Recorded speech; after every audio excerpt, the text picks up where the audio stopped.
Hello అండి, ఎలా ఉన్నారు అందరూ? ఈరోజు నేను పాలక్ పన్నీర్ చేస్తున్నాను. ముందుగా పన్నీర్ ముక్కల్ని ఇలా చిన్న చిన్న ముక్కలుగా కట్ చేసి పెట్టుకున్నాను. అలాగే పాలకూరను కూడా నీట్గా కడిగి పెట్టుకున్నాను.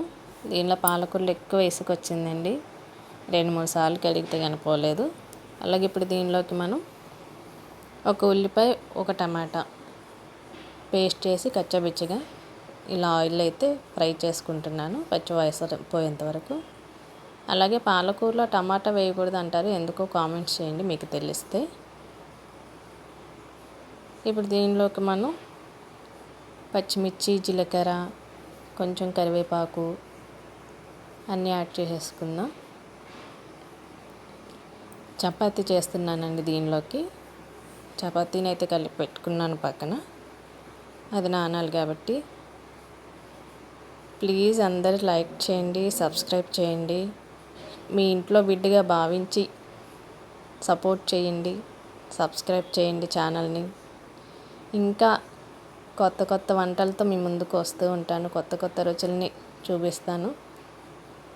అలాగే దీనిలోకి కొంచెం కారం, అల్లం వెల్లుల్లి పేస్ట్ కూడా వేసాను.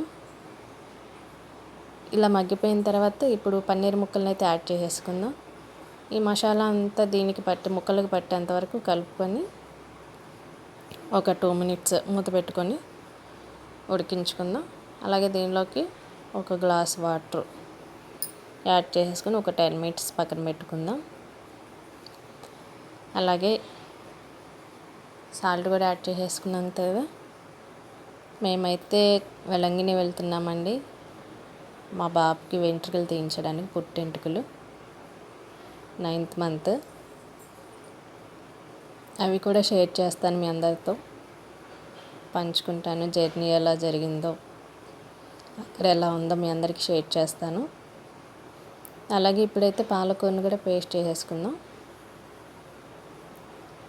ఇప్పుడు ఫైనల్గా అయిపోయింది కదా. దీనిలోకి మొన్న పట్టుకున్న కదా చికెన్ పచ్చళ్ళలోకి గరం మసాలా, అది ఒక 1/2 tablespoon యాడ్ చేశాను. ఇప్పుడు మనం పేస్ట్ చేసుకున్న పాలకూరను కూడా అయితే యాడ్ చేసేసుకుందాం. యాడ్ చేసేసుకుని ఒక్క 10 minutes మగ్గిన తర్వాత అది ఆపేసుకోవచ్చు స్టవ్. చపాతీ ముద్ద కలిపి పెట్టుకున్నాను కదా, చక్కగా సాఫ్ట్గా వచ్చింది. ఇప్పుడైతే దీన్ని చపాతీని చేసేసుకుందాం. కర్రీ అయితే అయిపోయింది, పాలక్ పన్నీర్ గుమ్ములు స్మెల్ అయితే అదిరిపోయింది. చపాతీ కూడా చేస్తాను. మా బాబు చూడండి అసలు, ఇప్పుడు ఎలా ఉందో టేస్ట్ చేసి చెప్తాను. మన హోటల్ స్టైల్లో అలా వచ్చింది